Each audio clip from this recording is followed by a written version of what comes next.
Hello, everybody. We're gonna go back to Boatmurdered.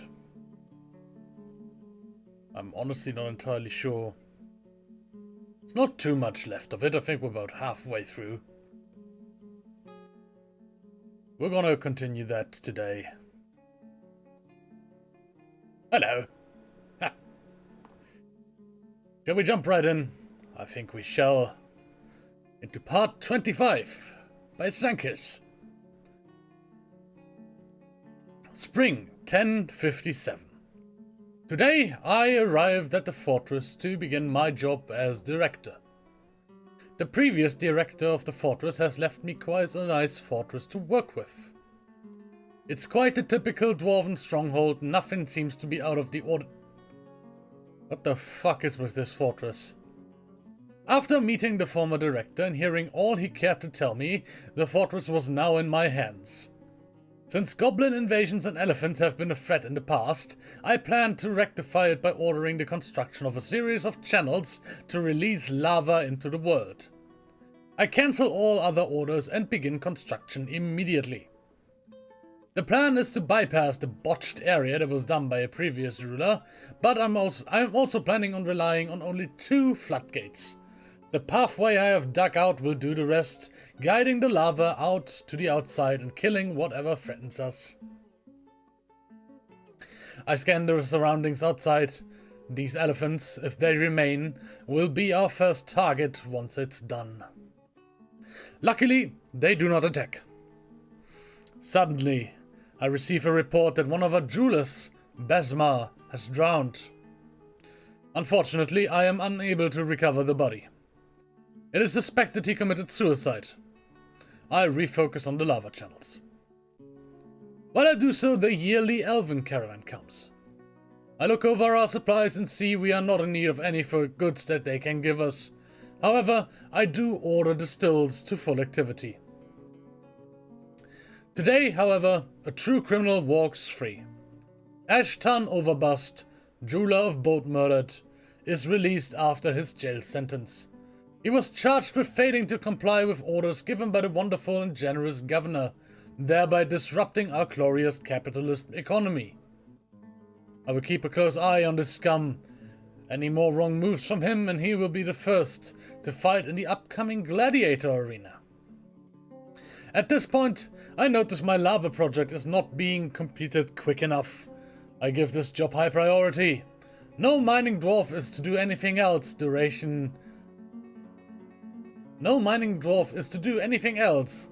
the duration of this assignment. I will assume that means during the...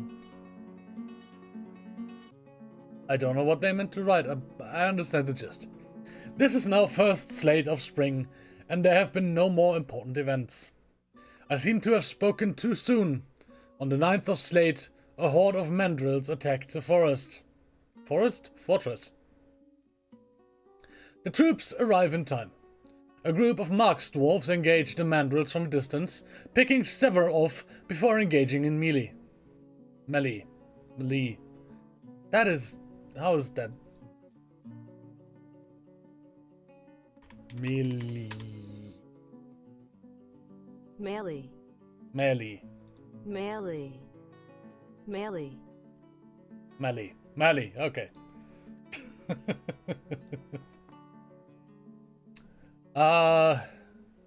All the while some dogs that have been stationed outside attack them as well. Soon, however, the battle is over. It is not without loss, however. 1 war dog and a marks dwarf have perished. You will not be forgotten, Eden Ralizesh. On the 2nd of Felside, I receive word from a messenger that several nobles, along with some immigrants, are due to arrive shortly. Damnation. As if I didn't have enough to worry about. Prior to the arrival of these immigrants, we had 73 citizens.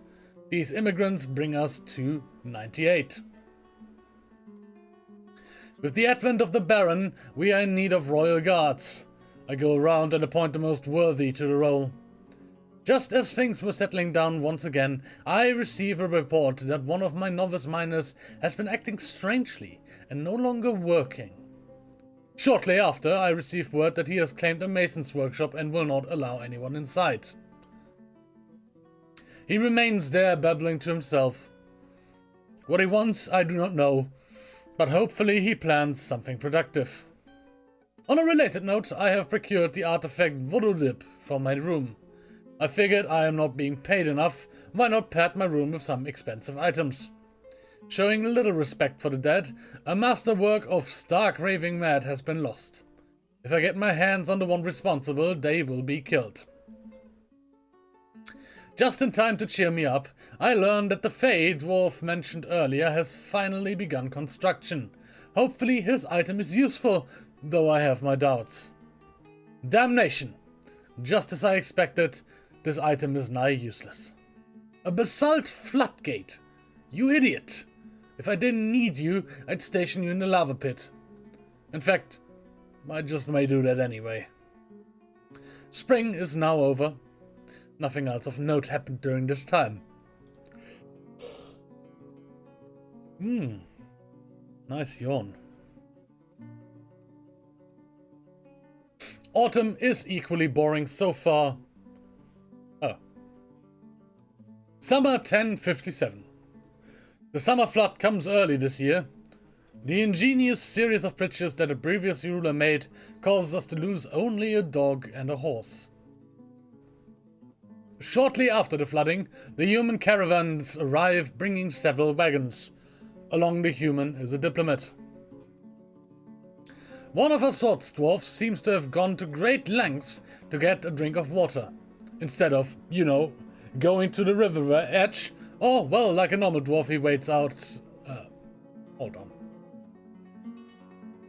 Instead of, going to the river edge, or, well, like a normal dwarf, he wades out into the waters and is now stranded. I hope the idiot dies, but sadly, he does not.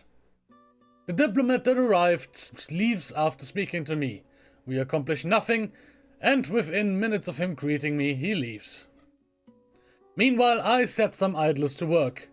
My first mission is to get rid of the embarrassing failed aqueduct. I also begin a mass engraving job for the stone engravers. This will increase our wealth greatly. Nothing of importance happens until late summer. Finally, the lava world flood device is finished. And here are some pictures of said device. Now, to test it out, I usher everybody inside and order the lever pulled. It flows! Yes! So far, so good.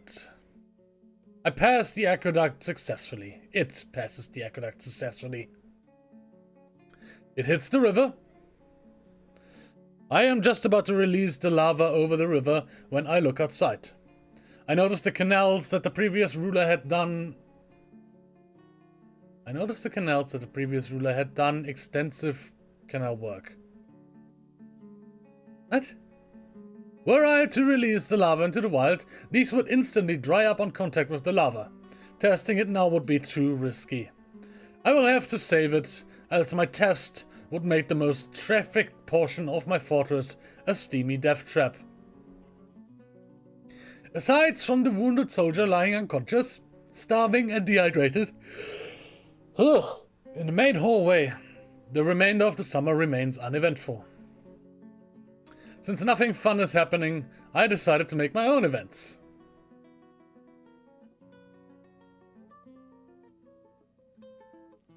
Autumn, 1057. The autumn of 1057 starts with death. Just 2 days into the season, a jeweler who had been sentenced to 3 weeks in jail dies of thirst. While I'm elsewhere in the fortress, a fire imp wanders into one of our traps. He never saw it coming. Then I turn back towards the outside. The Masons Guild leader is injured and knocked unconscious by elephants. They don't seem to finish him off. Then, to make matters better, one of our skilled metalsmiths is taken by a Fey mood. The fuck better make something decent. He claims a magma forge. Thankfully, we have what he needs for now. Not long after, the dwarven caravan arrives at the city with the city liaison. While the dwarves are busy offloading their goods, we get a visit from a few goblin snatchers. One is caught and killed in the trap. The others attempt to run. Seconds later, I get a notice that the Fey Dwarf has begun a construction. I bet it has elephants on it. Then I get another report of goblin thieves. 2 more step into the trap. Fucking idiots. Meanwhile, I speak to the liaison about goods for the next caravan. They have nothing to really offer, but more seeds is never a problem, so I ask for those. Just as a mason went out to retrieve the wounded Mason's Guild noble, a horde of mandrills attack. He tries to fend them off, but is taken down. The mason arrives to find his bots dead, and also begins fighting the mandrills. The mason runs, and the mandrills dart for the trade depot. The caravan's ex-dwarf heads them off, however, making my deployment useless. Damn it. Some of these sentences are... The caravan's ex-dwarfs head them off? Yeah, okay, no, it makes sense. It's just weirdly written. The mandrills are all killed, and the ex-dwarfs head back to their caravan.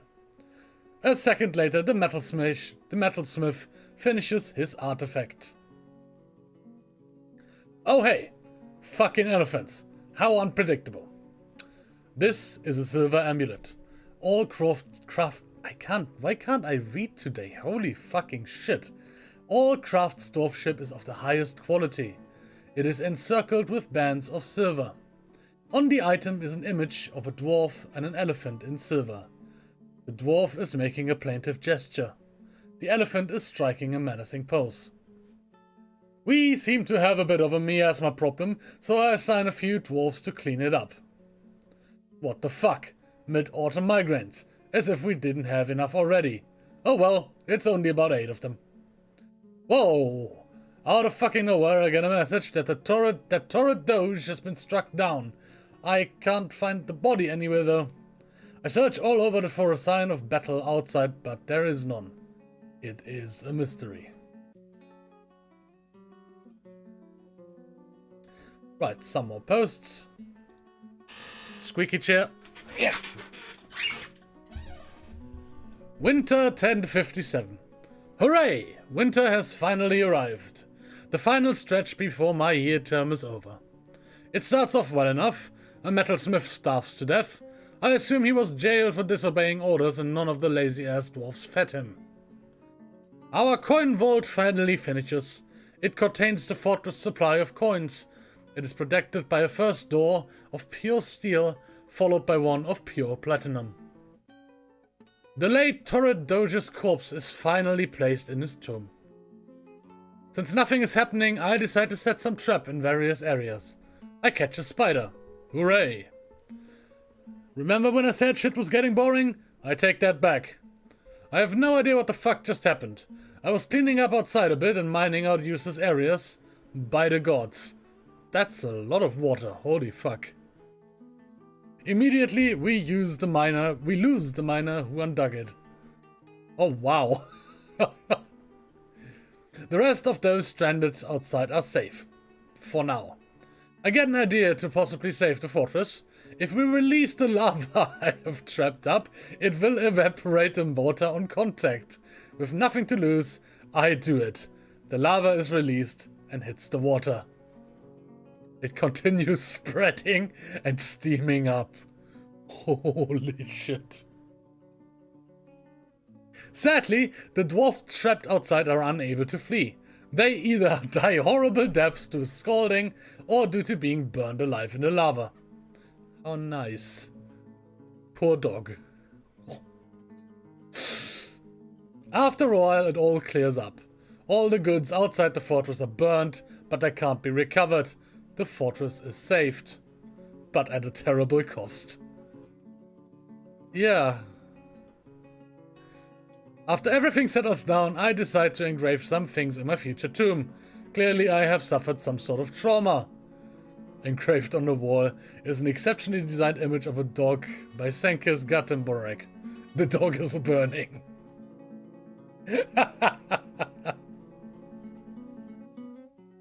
Engraved on the wall is a masterfully designed image of a dwarf by Senkis Gattenborek.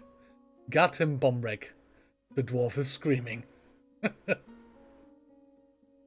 Things begin to settle down and finally become normal again as winter starts to come to a close. A dwarf becomes possessed. Yay. He claims a crafts dwarf workshop. Later begins production. Winter comes to a close. I am now retiring after only a year. Hopefully the next ruler is up to the task of rebuilding the outside and refilling the channels. Luckily, I finished my tomb before my reign ended. I now retire.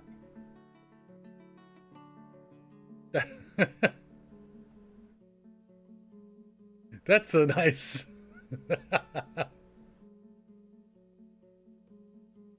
That's a nice illustration. Very nice, very good.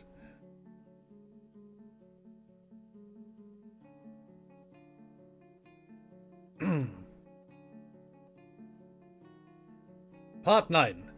By Astronautomicron. Wow, that's a name. First off, look who's back.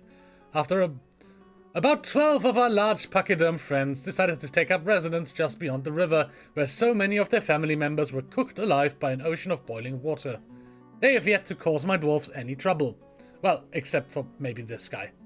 He looked so happy too. And then this poor fella drowned.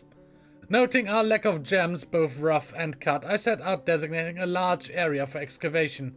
The double white spacing allows maximum exposure of gems with the least amount of effort.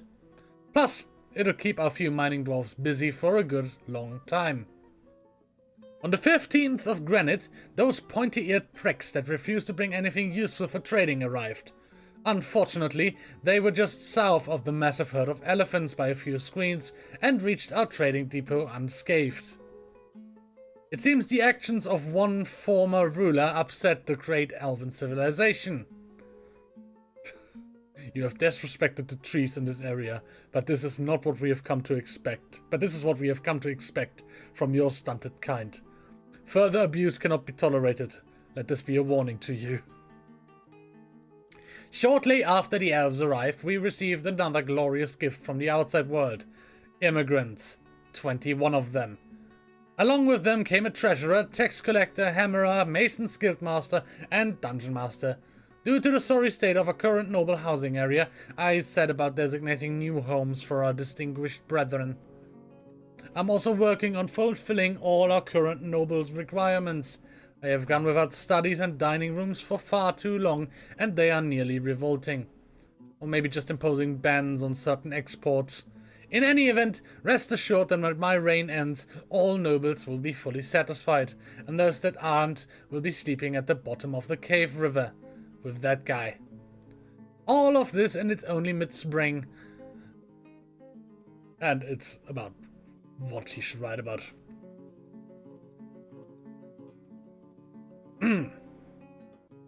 Dum-de-dum, all is well in Boatmurdered. Oh shit! One of my jailed masons decides to go all on the poor fella that was bringing him water. The innocent green dwarf is in the process of being hurled into a stone wall. Taking a brief respite from his brutal attack on the jeweler, our escaped convict then ruthlessly slays the nearby cat and proceeds to kick the mortally wounded jeweler around in the prison until he dies. As he attempts to flee the scene of the crime, he is intercepted by a nearby swords dwarf and a fierce battle ensues. After being beaten senseless and tossed about like a ragdoll, our brave swords dwarf falls unconscious. That mason is wielding an artifact bracelet. Two fortress guards rush the murderer. One gets disabled almost instantly. The other one manages to send Mr. Mason flying all the way down the hallway and into a wall. Victory! There is our hero and savior, Ashtan Burial Gears, and some random Marks dwarf that took no part in the battle and just showed up for the picture. One dwarf was dead on the spot, and the other two are probably going to die from their wounds. But at least now some lucky dwarf gets to take ownership of that marvelous bracelet. About a week after all that carnage, one of our dwarves gets inspired. Success! This is an aventurine chest. I don't know what aventurine is. All crafts dwarf ship is of the highest quality. On the item is an image of a dog and a mandrill in aventurine. The dog is making a plaintive gesture. The mandrill is striking a menacing pose.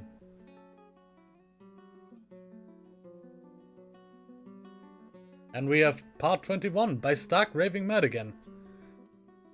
Editor's note. At this point, astronaut Omicron became unable to complete his turn. Fortress was reverted and was handed over to unknowing, as if Astro's turns had not happened. And in the meantime, Stark Raving Mad went on exploration of an alternate universe Boatmurdered in adventure mode. Check out the detail on the artwork our dwarves had created thus far. Intermission. Journal of Ustav Birtarenal, human archaeologist. Entry 1. After long searching, I believe I have finally found the ruins of the dwarven fortress that was hypothesized to have been in the smooth points of Pride. According to the ancient journals we found, it was called Korganusan in the dwarven tongue, which roughly translates to Boatmurdered. It is unknown from what the name derives. How excited the guild will be. We have been looking for this outpost for some time now, as it may shed some light into the historical events of the time period around 1050. Perhaps I can find some old records or journals in here which will be instructive. I will proceed immediately into the cavern and see if this is indeed the remnants of the fortress. Entry 2. It is better than I could have hoped. The fortress is truly grand. This must have been an outpost of great value to the Dwarvish kingdom. I cannot tell how deep into the mountain it goes, but it appears to be quite vast. And even more importantly, the dwarves preserved their history, not in books, but in the stone of the fortress itself. Many of the surfaces are engraved with the depictions of the historical events of the time. I will endeavor to determine what some of these pictures mean and document them via descriptions and charcoal rubbings to take back to the guild for entry into the great histories. I cannot imagine why no one has documented this before. Entry 3. It appears that the people of Boatmurdered encountered great sorrow. Apparently they had enormous amounts of trouble with the local pachyderms. Engraved on the floor is a superiorly designed image of Zazid Geared Mountain, the dwarf and soreship the youthful spasm, the elephant, by Torrid Doge, Regunip. Soreship the youthful spasm is striking down Zazid Geared Mountain. The artwork relates to the killing of Zazid Geared Mountain by Soreship the youthful spasm in Boatmurdered in the early summer of 1056. Let's not read all of these. These are just a representative sample. There are dozens and dozens of engravings of dwarves being struck down by a seemingly endless herd of legendary named elephants. The slaughter must have been unimaginable. I cannot conceive of what they must have done to engender this much hatred from the elephants. It seems they did fight back, and eventually triumphed against the elephants, however.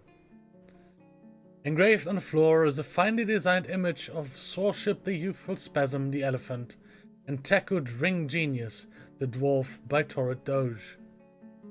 Soreship the youthful spasm is making a plaintive gesture. Tekud Ring Genius is laughing. The artwork relates to the mortal wounding of Soreship the youthful spasm by Tekud Ring Geniuses in Boatmurdered in the midsummer of 1056. So the great elephant attacks do not provide a clear reason why Boatmurdered was eventually lost. The numbers were probably weakened by these elephant attacks, however.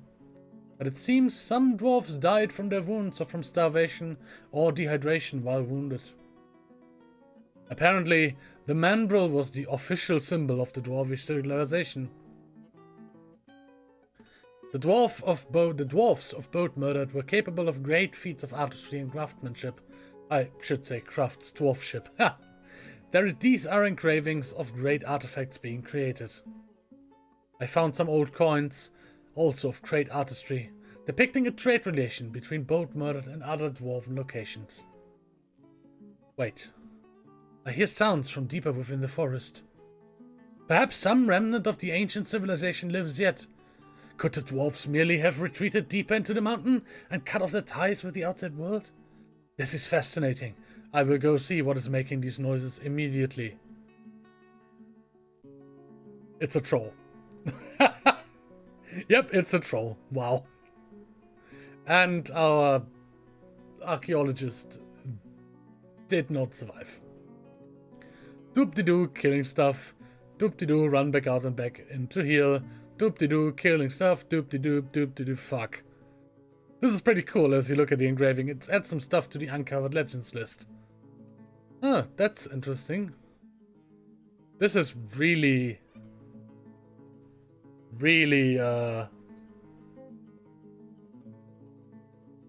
in-depth Dwarf Fortress.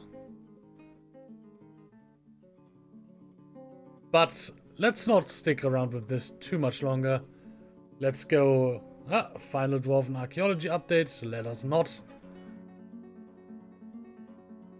Let's get back into the actual fortress. Part 35 by Unknowing. Granite 2nd, 1058. It has been 2 hard weeks since Mother evicted me, but I still stand by my decision. It is unfortunate that she does not understand the trials and tribulations of a budding storyteller. Who does she think she is, telling me I either need to find a real work or leave the house? My colleagues and I were simply not playing some wizards and warlocks. We were formulating ideas for the world's next great work of literature as a collective. Granite 5th, 1058. My travels have brought me to the dwarven city of Boatmurdered. My diminutive stature and full beard have led its citizens to accept me as one of their own, or fortuitous. The efficient yet handsome architecture of the city leaves me in awe. Granite 8th, 1058. The dwarves seem unfamiliar with wizards and warlocks, but tales of my exploits as a traveling war mage have been well received. In light of the recent loss of their esteemed ruler, they wish me to serve as a guiding hand in the development of the city.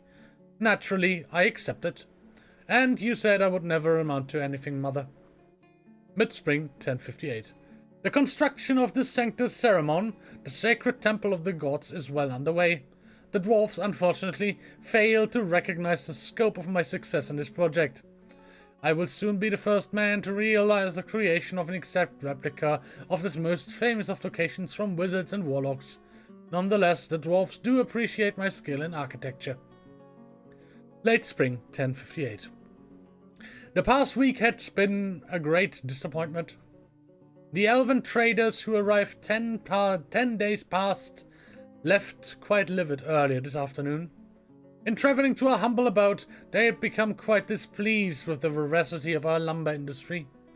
Attempts to console them went awry when they took great offense to my offering of a fishbone earrings.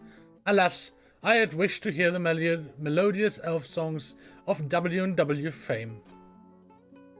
Early summer 1058. This place is truly becoming a bore. Not a single dwarf among the entire population knows of the wonders of wizards and warlocks. All attempts to teach them have been rebuffed with laughter. No one else seems to understand the importance of W&W. I have ordered the construction of a bridge across the magma chasm.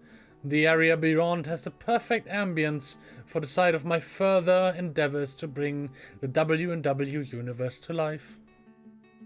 Midsummer, 1058. The dwarves are becoming nervous as construction progresses further into the mountain. I reassure them that my magic is mighty enough to conquer any creatures that may lurk in the depth. Late summer, 1058. Disaster has struck. Progress on the antechamber of darkness came to a standstill when the inhabitants of the abyss, drawn by the dismal atmosphere of the structure, came to roost. Before I could reach the site to provide aid, it was already too late, and for our poor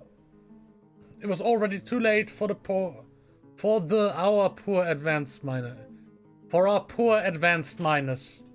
The halls echoed with a cacophony of screams from the unspeakable atrocities the dwarfs endured before finally succumbing to sweet embrace of death. On the positive side, progress on my novel has increased exponentially. Late summer, 1058. The situation has taken a turn for the worse. The demons have begun encroaching upon the central fortress. All attempts to repel the monsters with magic has failed. Never before have I suffered such an unfortunate string of failed attack rolls. The fortress guard has been deployed to fight in my stead, while I rest to renew my supply of magic missiles. Magic missile doesn't have attack rolls. Magic missile... Oh, never mind. Early fall 1058. It seems the entire fortress has lost confidence in my abilities as a leader.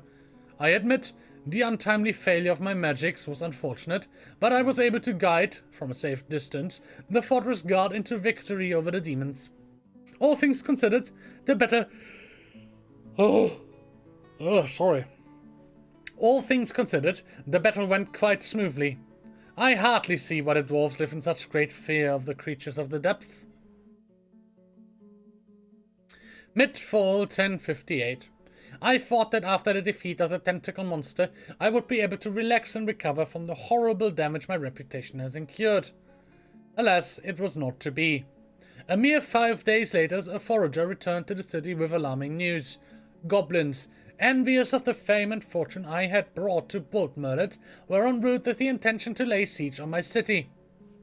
Late fall 1058. The dwarves continue to go about business as usual, despite the presence of goblins just outside the fortress.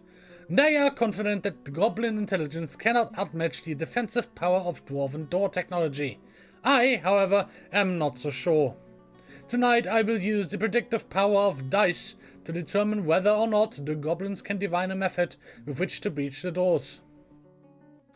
Late fall 1058. As expected, I was quite correct in my assumptions. I rolled a natural 20 in the goblin's leader's stead, and thus the doors will be breached tonight. There is a 20-minute break between guard shifts shortly before midnight. Preparations are almost complete. Early winter 1058. After several days of fighting, the entirety of the goblin forces have been driven from the city or slain. Although no one knows how the goblins were able to enter the fortress, my leadership abilities have once again been called into question. Once the investigation of the past year's events is complete, I will be called before the tribunal for questioning. Midwinter 1058. A decision has been reached. The tribunal has somehow come to the conclusion that all blame for the year's tragedies lies with me. However, thanks to the bonds of kinships all dwarfs share, I will not be executed or exiled. Instead, I have been told, I assume, that I must earn my meals as a worker or artisan, or staff. The situation feels oddly familiar, but this time I will endure the indignity of such unfair treatment. My novel is completed, and my rise to literary greatness is at hand. Now if I could only find a publisher.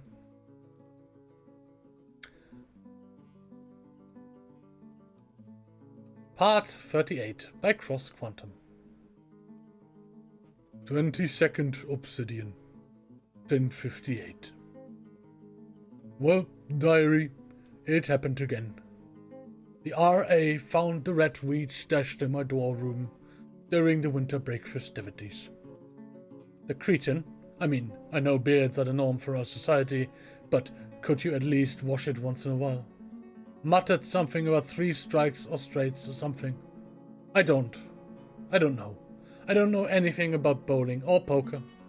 On the plus side, I found some wonderful important elven curtains that perfectly complement the lilac accent I painted on the windowsill. They are simply to die for. Oh my god. The RA came back and said I was going to be expelled from the university. This is so unfair. I'm going down to the dean's office at once. There is no way someone of my caliber will be expelled for something so trifling as this. The dean said there was nothing he could do. Let me tell you, I gave him a piece of my mind.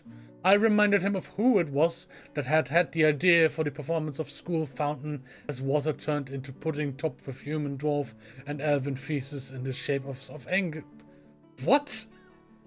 School Fountain has water turned into pudding topped with human, dwarven and elven feces in the shapes of angels. That has got so much press last year. About how much publicity the University of Glazed Loin's gut for that, and how it pushed off those Philistine ingrate donors. You know, the ones who might have a lot of money but no taste. You know? I think refreshing his memory worked, because he smiled at me and said he did remember something about a job opening at one of the newer settlements. He said I'd be perfect for it, that I deserved it. He said he'd get in touch with me tomorrow. 25th Obsidian, 10:58. I found a note in the mailbox this morning from my dean. Apparently this place is a town called Boatmurdered. God, I hate how all these suburban developers give their stupid little towns such boring, faux pastoral names. Anyway, apparently the place is in some need of some sprucing up. Something about how all the local interior decorators are fixated on elephants for some reason, and they need some new blood to come and reinvigorate their living spaces. I'm so excited. My first real-world job, and I'm in charge of a whole town's interior design needs. I bought tickets for the next caravan right away, and we leave in an hour. If all goes well, I'll arrive by the 1st. Let me readjust myself in squeaky chair real quick. Yeah. I was sitting very uncomfortably there. 1st of Granite, 10:59. Well, I am here, diary. I've taken a survey of the fortress's state, and let me tell you, it's pitiful. We all know our people like to engrave historical events, so I've included a few charcoal rubbings of some typical engravings here. The elephant is striking down the dwarf. The elephant is striking down the dwarf. An exceptional rendition of a well-designed image of a cheese.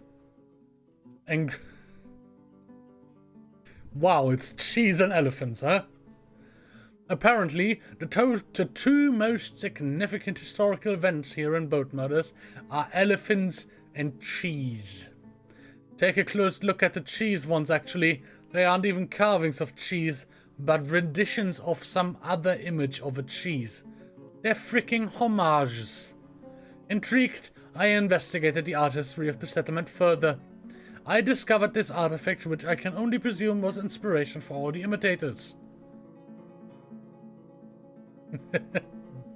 Having viewed it for myself, I must agree that this image of a cheese speaks to the dwarven spirit and will be a cultural treasure for generations to come. Anyways, I have a few ideas already for adding some pizzazz to this dreary settlement. For starters, this place needs more openness, so I've placed an order for windows to be made and installed to improve the ambience. I've gotten the ball rolling on some other projects as well, but you'll just have to wait to see those. Apparently the job comes with some sort of clerical duties or something. I don't know. When I got here, the people kept asking me questions about farming and fighting demons and stuff. Hello, do I look like I know anything about that? Let me have a drink.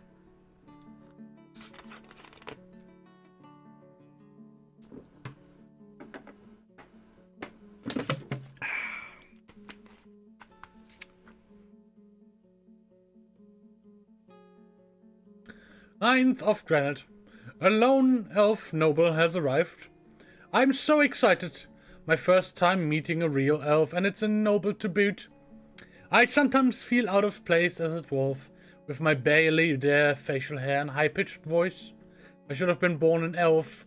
Their culture is so superior to ours. That reminds me, I should see if I can order an elven lunchbox from the next caravan, as long as it's not pink. Shortly after him, a group of monkeys showed up. Oh no. The leader of the local militia, the only able-bodied survivor of some kind of fight with some demons or something, explained to me how mandrills are deceptively fierce for their size, and asked for permission to raise a militia. Gosh, those military guys seem like they're always looking for an approval from an authority figure. Anyways, I told him to do whatever, so he picked 4 peasants to help him out. 23rd of Granite. Goblin pedophiles infiltrated our fortress. Fortunately, the captain of the guard was able to stop the kidnapper's partner. I sent the parents of the kidnapped, presumed raped and probably deceased child a sympathy card and a hand-assembled bouquet of flowers. Also, the bookkeeper went mad. Now he sits on by the side of the main entrance hallway, panhandling, screaming demands at passerbys for exactly 5 platinum and 5 gold coins. 24th of Granite. The bookkeeper's body was found on the shores of the Cave River today, apparently a suicide, although the captain of the guard suspects foul play. It seems the bookkeeper had made a lot of enemies when he arrived, and did away with the subsidized housing. Diary, I'm starting to get a little worried for my safety. Ooh. I shall confer with the elven noble as to what colors are the most calming. When I went to the elven noble's quarters, all I found was a note that he was unhappy with his stay here and left early. I think I'll go to my quarters where I'm going to burn a sage and sit with scented candle, eat some cookie dough and weep myself to sleep. End of spring. 11th of Hematite. The rest of spring ended uneventfully. In fact, I'm starting to get downright bored. A vile force of darkness has arrived. The goblins are upon us. Oh god, oh god, oh god, oh god, what do I do? I've never seen a goblin, much less get sieged by them. The job description didn't say anything about sieges. This is totally Okay, the leader of the militia just called me a goddamn sissy and said he'd be right back. He's probably going to give a rousing speech to his men, sweaty, armored and tense, before making a valiant last stand. Oh, it's so dramatic. If I must die, at least it's in a way that's so... 24th of Hematite. Diary. It was terrible. That militia leader just killed them, burnt them all to a crisp, without even trying to make peace. Not only that, but he burned up all the grass and woodland creatures outside too.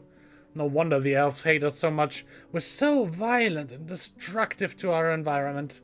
I painted a mural on the wall by my barracks saying, "No blood for lava" in protest. 8th of Galena. After the Goblin siege, life returned to the same old, same old. Some of the soldiers gave me dirty looks and maybe spit on me once or twice. That's okay though, because my first project came to completion.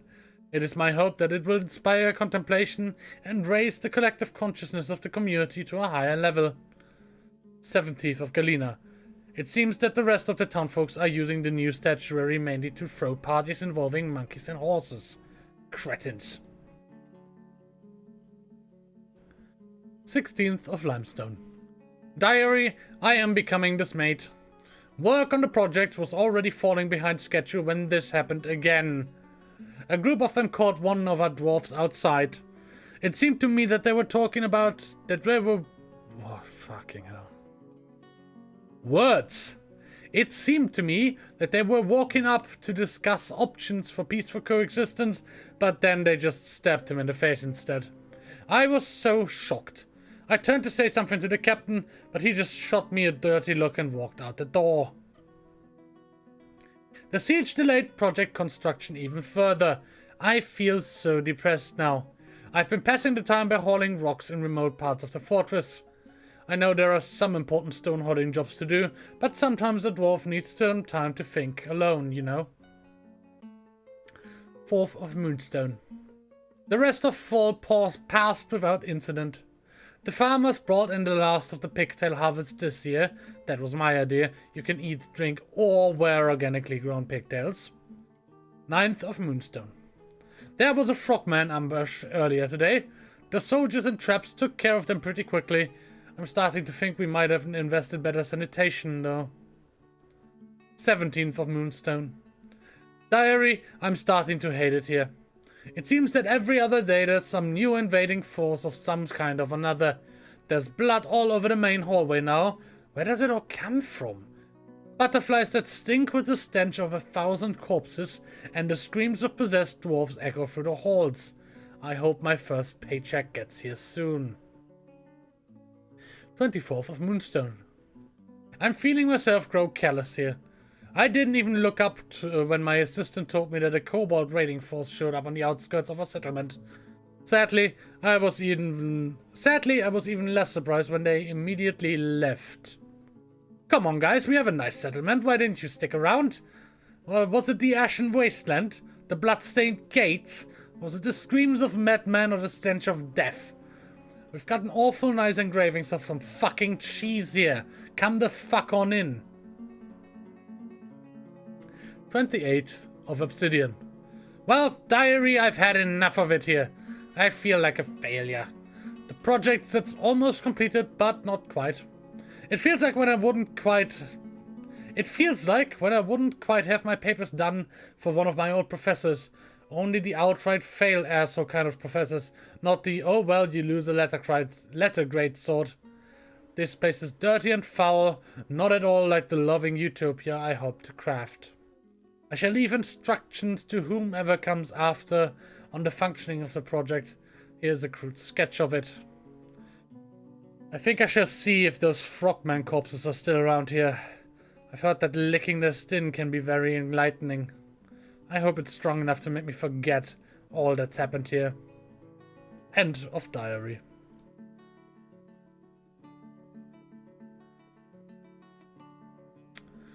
We have part 42.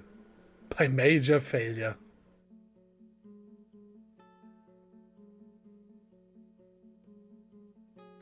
Spring. So the cocksuckers sent me back to fucking Boatmurdered.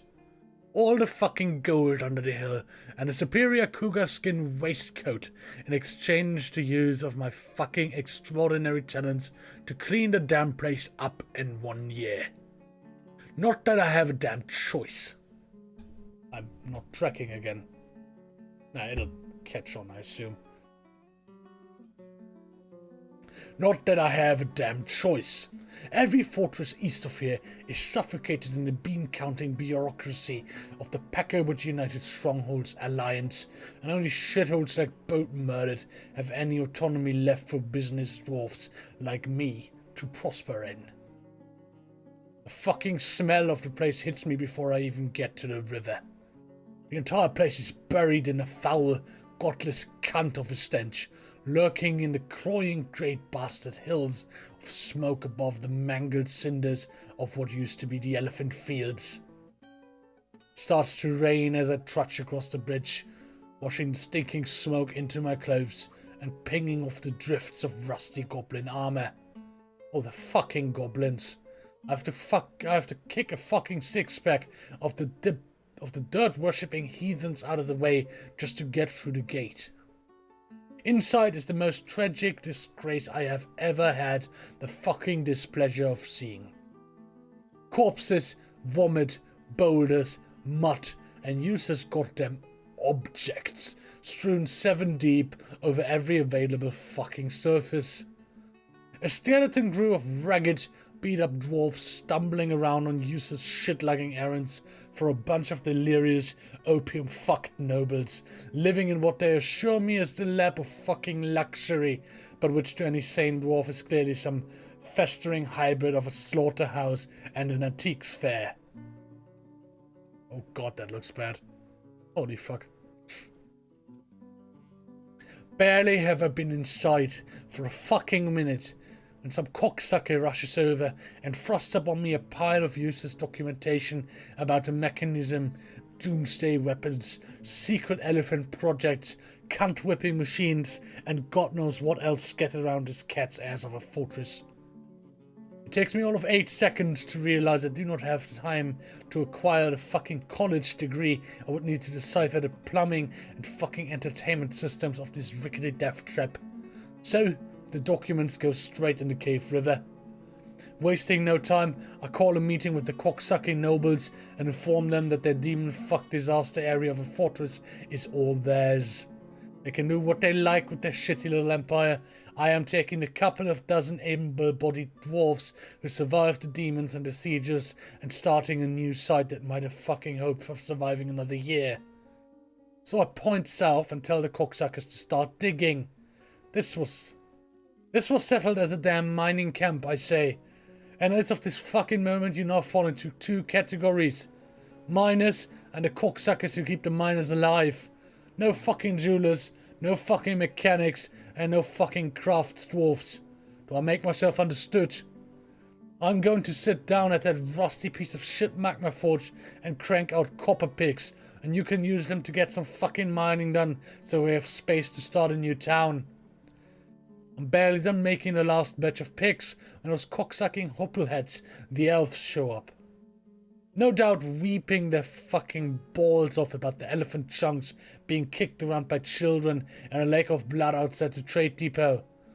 Without even bothering to see what they have, I have 3 of my guys rob the piss out of them. The haul was mostly used as shit, but at least we swiped some bloated tubers for my personal collection of swamp whiskey. Thanks Armok for that.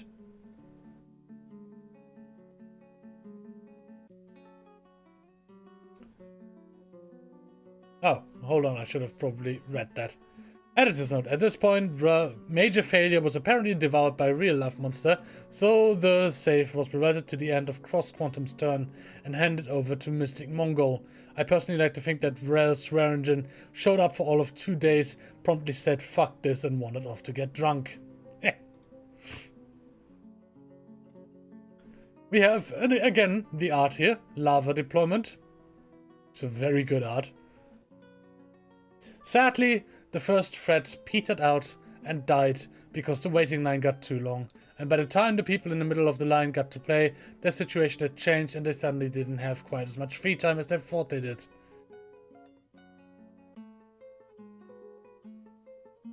So there's a new iteration, I guess. Part 44 by Mystic Mongol.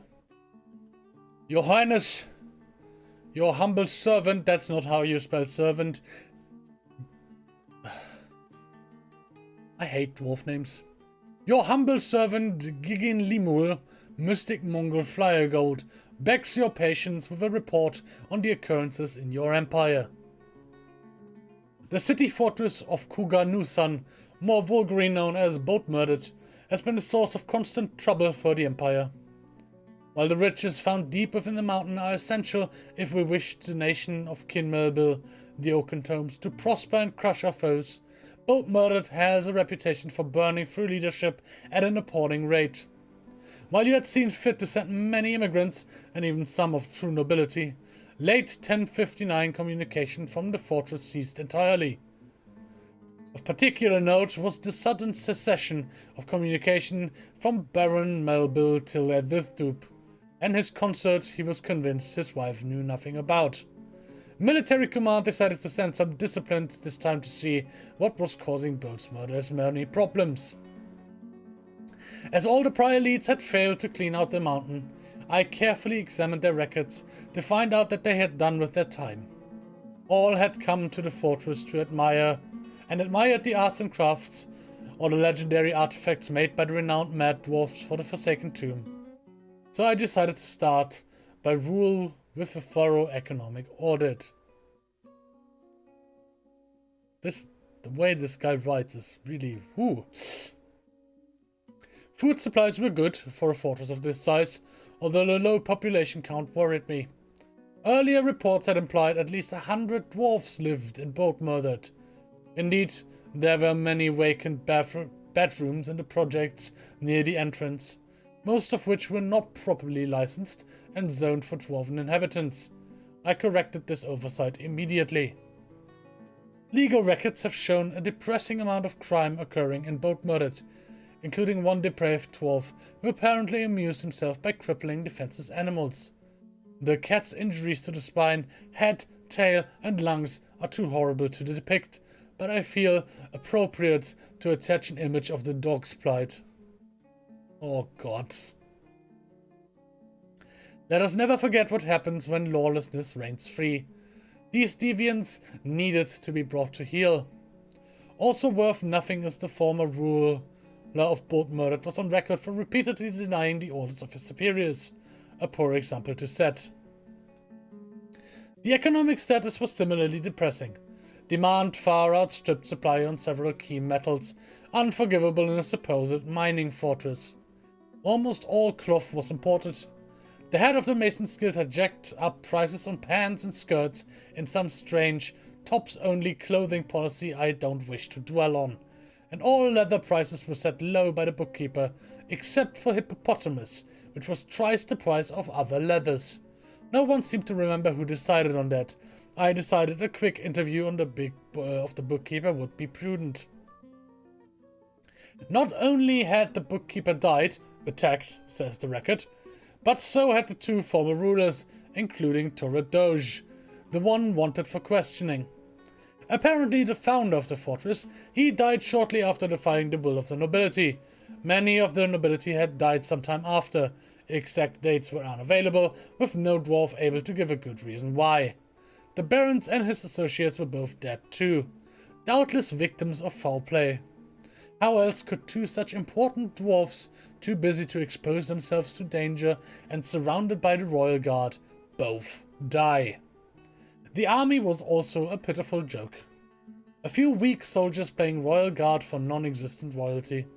I immediately returned them to active duty, but the numbers in Boatmurdered were too small to replenish the army entirely. A priority had to be made on finding someone to make an example of and getting the fortress back to something resembling civilization. All this murder and animal cruelty couldn't go on. It seemed a tradition to admire the local art, so I dropped by one of the engraved halls. One wall had the 6 images attached depicted in a row. I was so sickened, that I didn't even bother to go into the other halls.